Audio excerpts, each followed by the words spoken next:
Welcome back. It's Breakfast Daily on City TV. Thank you guys so much for staying with us. Today we'll be looking at part 2 of shooting great videos with your phone, as well as, some feedback on the COVID-19 Tracker app.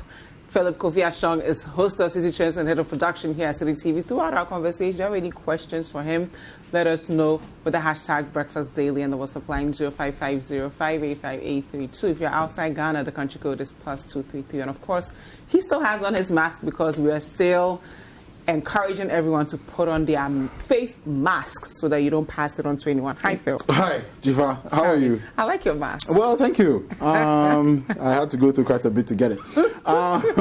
So struggles of getting a mask. I know, right? It's incredible. But these are crazy difficult times, and it's very understandable why people will be so apprehensive. So I think we will start off with the most recent conversation, which is the COVID-19 or the Ghana COVID-19 Tracker app. Very interestingly, at the press conference yesterday at the Information Ministry, the word symptom was included in the name of the app, which I found very interesting because at the launch on Monday, the symptom part was not included. But basically from my assessment and from the assessment of quite a number of people, because we actually reviewed the app on City Trends yesterday, from the assessment, it's basically like a survey app, really, just asking you a number of questions. But let's hear first of all from the communications minister, so speaking at the launch of the app. We have a number of things that we'll be talking about, and I will indulge listeners to pay close attention to some of the things that she talks about and why some of the technology entrepreneurs in Ghana, software engineers, have raised questions about the app. So let's first of all hear the introduction, according to the minister, from the launch on Monday. Okay, let's do that. The Ghana COVID-19 Tracker app is being launched through the visionary leadership of His Excellency the President and his Vice President, Dr. Mahmoud Bawumia, who has also joined us today through the same technology. It is one of the tools being used by the government of Ghana to respond to the COVID-19 pandemic to help keep us all safe. We need accurate data to know where the virus is and is heading towards, to be able to fight it swiftly and in the most efficient way possible, just as has been done in other affected countries around the world, such as South Korea, Taiwan, Israel, Kenya, China, and to a limited extent in Europe and the US. The app seeks everybody's assistance through crowdsourced data to collect as much information as possible to assist the Ghana Health Service to quickly identify individuals or groups of individuals at high risk of being positive for COVID-19, which may otherwise not have been discovered through using the traditional manual. So there you have it, the Minister of Communication, Ursula Owusu, telling us that the app will help, government in general track people who are high risk in a way that they won't be able to do if we don't voluntarily offer these information. So just as a basis of what exactly this whole thing is about, it's important that some of these things are done. We have to use technology. We have to leverage technology to be able to get to as many people as possible. Yes, the contact tracing is happening. Yes, the testing is happening. But if we can use things, simple things like Bluetooth, to ping off, places where people have been, it just makes the job a little easier. And it's commendable what the government is doing with the launch of the app. However, with everything that the minister spoke about, there are certain things that the developers of the app will have to have access to on your mobile device to be able to get the most information out of it. What are those things? So, I think before we get into that, let's hear about what the app can actually do, according to the minister.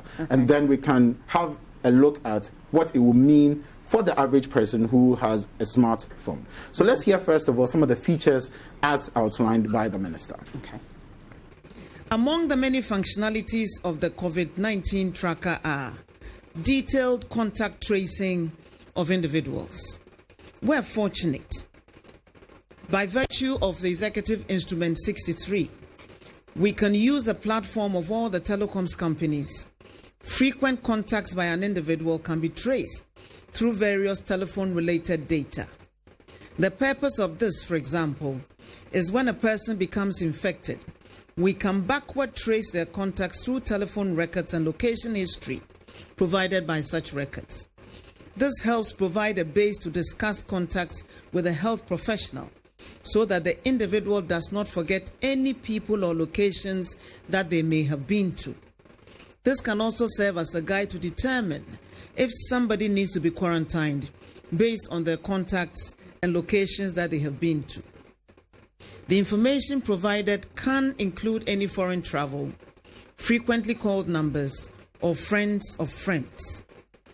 As detailed above, the tracker can also provide information about people that were at the same event, same location, same country, or other defined location-based function as to where they may have spread as a group over time, so that we can follow them if indeed one of them tests positive for the virus. It can also provide information about periodic lists of telephone numbers or individuals that are currently or recently have been in certain countries around the world to the Immigration Department for possible use in determining whom to provide an extra layer of screening. This will come in handy when our ports of entry reopen, as they are bound to. So there we have, talking about backward tracing of numbers, having access to contacts, for example, and locations, frequently called numbers, people having been to a same event or location or country, and periodic lists of people in certain jurisdictions. Now, when you download the app, and we'll be showing people, viewers, basically what it looks like when you download the app, there are just a certain set of questions: age, your sex, the country, have you traveled recently, and things like that, and then symptoms. Now, when you look at all these things that the minister is talking about, and you look at what you actually fill on the app, and the fact that on initial install, you basically approve only of location, I just wonder how the ministry is going to basically get all of this information that they're talking about, because it's quite a list. Getting access to where the person has been, which countries they've been to, if they've been in a particular location at a particular point in time. Do they ask you all these questions? And that's the problem. Those are not clearly spelled out. The scariest part for me was frequently called numbers, for example, which means that the app should have access to your call log before it can basically get an understanding of the people that you've had a conversation with, your contacts and locations. Once you install the app, you basically give approval for GPS tracking and then also for Bluetooth activation, just so that once you're in a place where someone who probably has indicated that they've tested positive is, you can get a signal or something that indicates that this area has been occupied by someone who has had a positive test. So for me, those were the initial things that really caught my attention. But a number of things that upon review of the app we kind of found out. First of all, the security permissions and protocols. As at this morning, once you install the app, the only permission that is approved is for location. But then there are 7 others that, eventually, hopefully, you would have to turn on to be able to access other functionalities. Now, the question is, why does the app need all of that? That has to be explained and explained thoroughly. What are the 7 others? I mean, there's everything from phone vibration to access to data, to contacts on the phone, access to camera. You just wonder, what does the app, which is supposed to help us to be able to tell that there's someone who has been here, who has tested positive, what does it have to do with the vibration of the phone? What does it have to do with the camera, for example? Why does it need contacts to on your phone? Why does it have to have access to certain data sets on your phone? These are some very legitimate questions. And for a lot of us within the tech space, for me as a journalist, I'm just wondering how much thought was put into the development of the app. Was there a beta testing phase of it, for example, such that for whoever developed the app, you'll be able to get a sense of, does this work, does this not work, and things like that. I'm just wondering if all of these were done. If there was beta testing of the app, which is something that typically happens with every developer or every app, I'm sure some of these questions would have been answered. It does give you a sense that the app was sort of developed in a hurry just to meet a certain deadline. But then the question is, why do you need to rush it? Because when you look globally, Apple and Google, and we have Apple doing something with CDC in the US, and we'll just show that to viewers in just a bit. But basically, Apple and CDC in the US built a similar platform. Now, the platform basically just asks you a series of questions, just like this app is supposed to do. And then it shows you, it gives you a proper breakdown of why the information is necessary in the first place, and a sense of where you belong or where you stand with regards the COVID testing. And I felt that that was a much better way of executing the thing. Now, why do you need an app? You could have easily had a web app doing the same thing, just like Apple and CDC are doing. You could have easily used USSD options but only. They do have the option for the but then USSD. Why the app? Especially because of the sort of information and data that the app is requesting to get access to. Why do you need it? Now, we also did a test in-house, basically showing how to install the app, and we're going to show that to viewers in a bit. So viewers, we are going to show you basically the process of installing the app. And then we did a test in-house, inputting information that basically, you couldn't use as well. So first of all, let's have a look at the app being installed with correct information being put in it so that you can get access to it. Let's have a quick look at that. So, Jifa, as you can see here, this is the app being installed by one of our colleagues in the office. As you can see, it's a pretty simple process. You accept terms and conditions, and then you get the download link. Now, it's also very important to note that currently you can't access this on the Google Play Store. But over here, you can see allow from this source. Now, there's a caveat under it that says that basically there might be security flaws with what you're doing, but you're still given access to the app regardless. And that, for me, is one of the things that I always advise people not to do, because you never know, what you are going to be liable for. So this is basically the app being installed. Now, this is the point where you enter your phone number and then your email address. So typically, being a good citizen, you should put in the correct phone number. So our colleague put in the correct phone number and I put in the correct email address.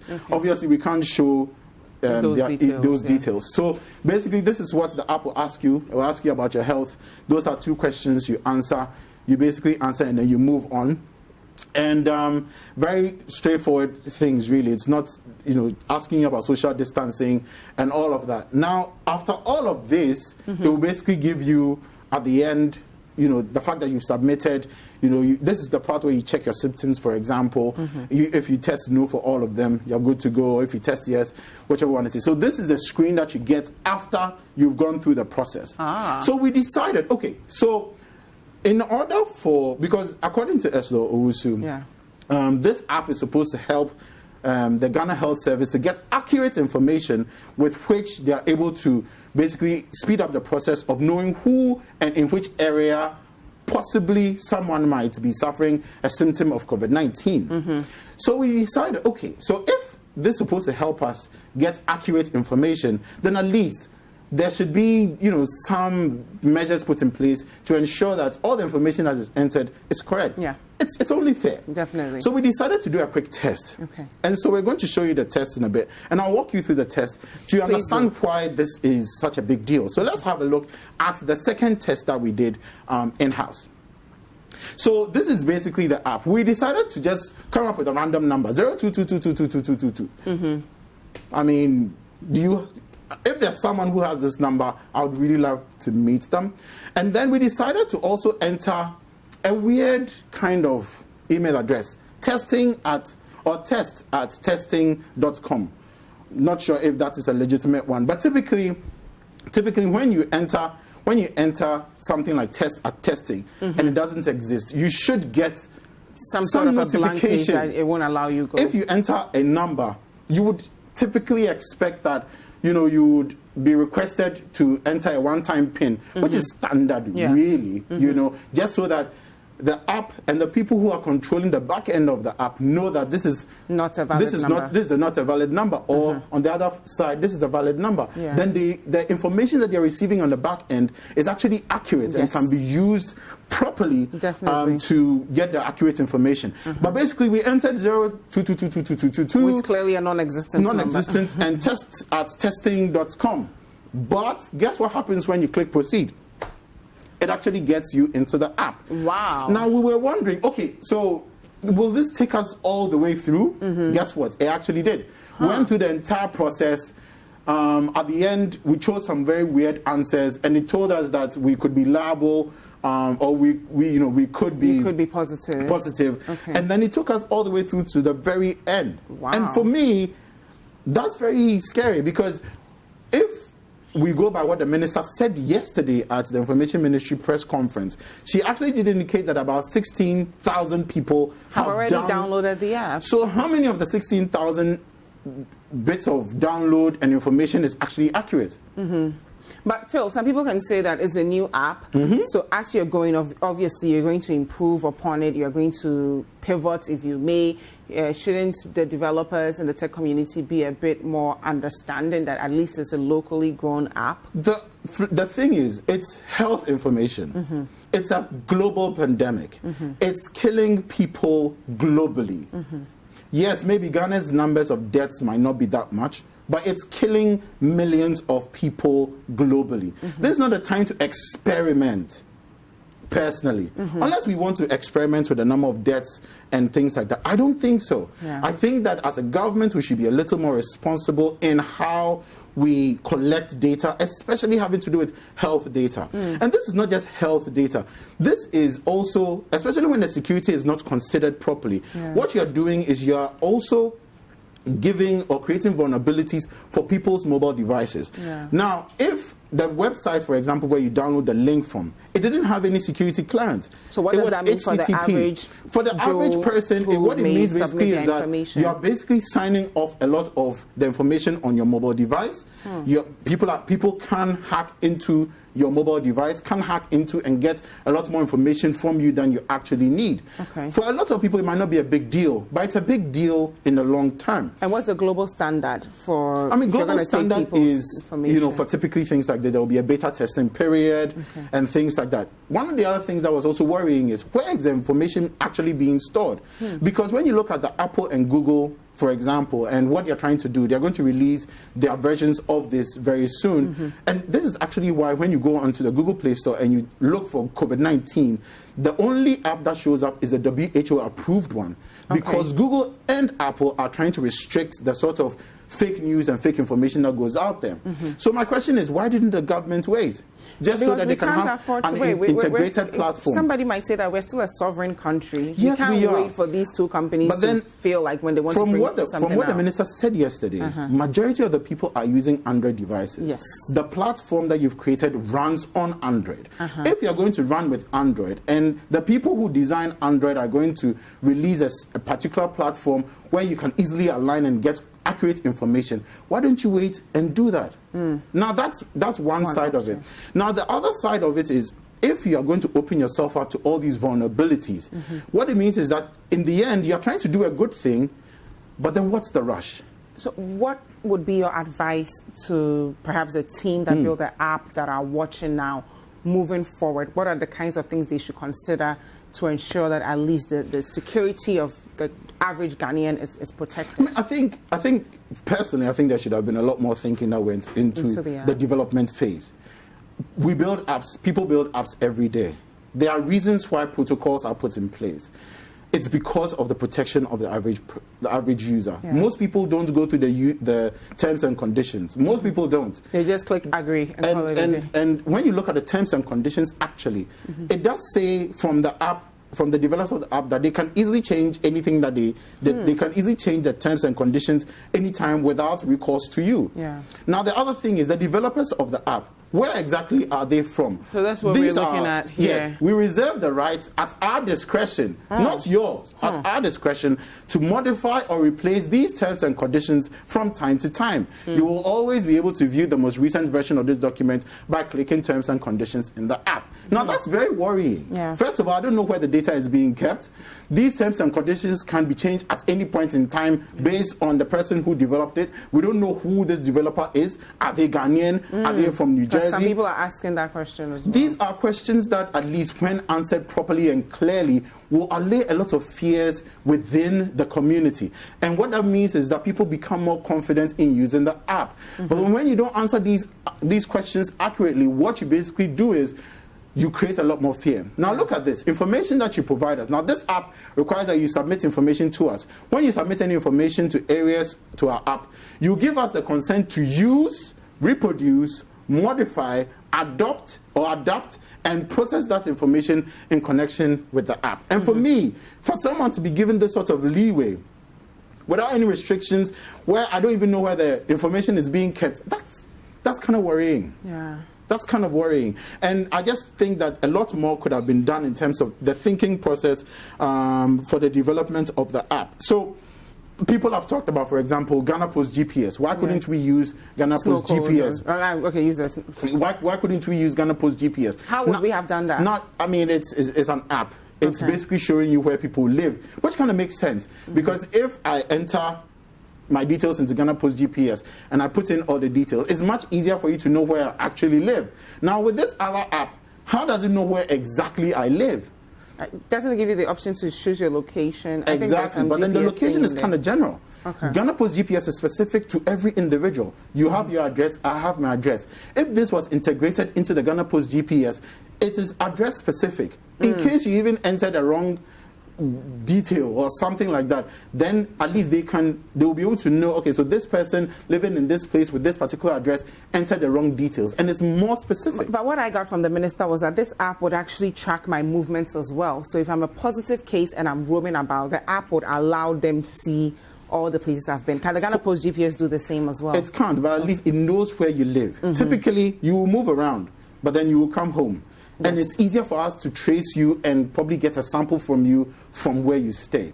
Now, the thing is, even with all this wrong information that you can easily, if you are still moving around, the information that they're getting on the back end is wrong anyway. Let's say you are the one who puts in 022222. How are they going to find you? How are they going to trace you? How are they going to find you at the end of the day to take a sample? My mobile number is wrong. Because the mobile number itself is wrong. But then if it was with or integrated into the Ghana Post GPS app, then they know this person lives here. Even if you enter the wrong details, it could be a genuine mistake. But at least they could know where eventually you stay, and then they could find you. And I think that if a lot more thinking had gone into the process of the app or the processing of the app, the design thinking process, I think that we could have ended up with a much better app. If beta testing, for example, had been done with this particular app, I think would have ended up with something a little more legitimate, a little more good enough for us to use. I think in its current iteration, as it stands now, I really don't think that it serves its purpose. But like you said, this is the very first version of it. There might be an update later on based on feedback and based on everything to make it better. But as it stands now, I personally think that it's very dangerous for people to use it because there are too many vulnerabilities and there are too many things that people might unknowingly give away in terms of information. So one of the other things that I also found very interesting was how the app, you would have to go to an external website. As I indicated, this external website is actually not secure. So, someone could basically create a mirror website where they could put a fake version of the application there. You download it, it could be malware, it could, access information that the app shouldn't have access. Anything is possible if only you know your way around it. Definitely. If you create a mirror site, you can do anything with a mirror site. So many different people will not pay attention to, all they need is send me a link. If I am someone who wants to hack into your phone, I can send you a fake link. and basically I get access to your device. And some of these things I think that the government should think very, very critically about, especially because of the times we are in. Yeah. Yes, you want information. Yes, you want to close down the numbers in terms of infections and deaths, but you have to be very, very responsible with people's health information and people's data. I completely agree. And we did tell you in the beginning that we're going to do part 2 of shooting with your phones, but this mobile app conversation has gone off, and it's really important because a lot of us are downloading this app now, and we need to know the risks involved with downloading the app. Now, I have received some of your messages about the photography segment, so I'll read that, and hopefully Phil can answer them for you. Absolutely. So one question says, hello, so please, how do I join these 2 videos and pictures?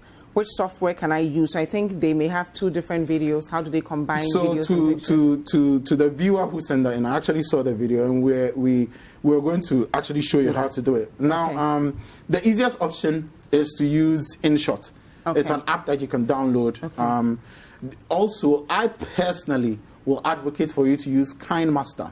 KineMaster. That's KineMaster. Okay. So there's InShot, that is InShot. Okay. And there's KineMaster, that is KineMaster. Okay. My personal advice is start off with InShot.